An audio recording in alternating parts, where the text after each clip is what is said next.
আপনি এদিকে, আমি তো আপনার ওদিকে যেতেছিলাম। একটু তাড়াতাড়ি করে আমাকে বিয়েটা পড়ায় দেন। আচ্ছা, আমি তো জানি তোমাদের বিয়ে হয়েছে, আবার নতুন করে বিয়ে পড়াইতে হবে কেন?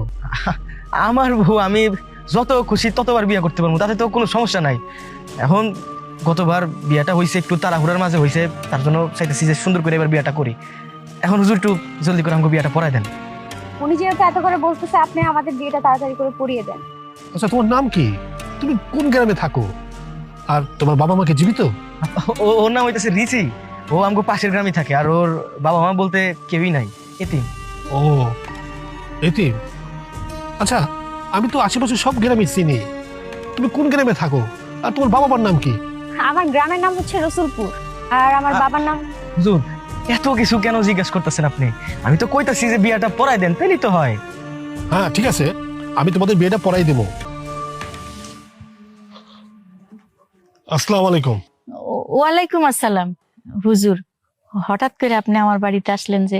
তোমার ছেলে একটা মেয়েকে বিয়ে করে নিয়ে আসছে, তার সম্পর্কে কতটুকু জানো? আমরা তারে চিনি না হুজুর। আমার পোলায় বিয়া করে লইছে, কইলো মায়া ডারে নাকি কয় ভালোবাসে। বিয়া করে আনছেন, কি করুম কোন? মাইনা নিছি। মাইনে নিছো?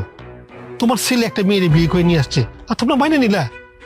আচ্ছা, ঠিক আছে, বুঝলাম তোমরা মাইনে নিছো, কিন্তু ওই মেয়ের বাপ মার সাথে কথা বলা উচিত ছিল, তাই না?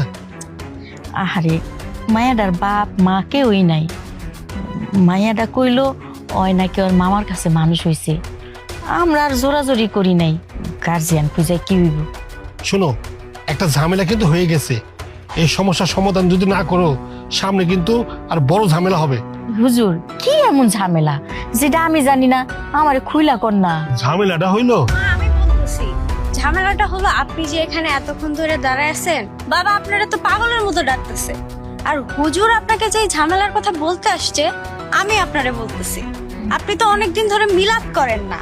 হুজুর এটা বলার জন্যই আসছে, আব্বা তো অসুস্থ থেকে সুস্থ হইলো, আপনার একটা মিলাদ করার দরকার, তাই না হুজুর?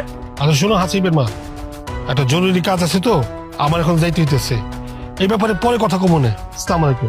হুজুর পানিটা খেয়ে যান। লাগবো না।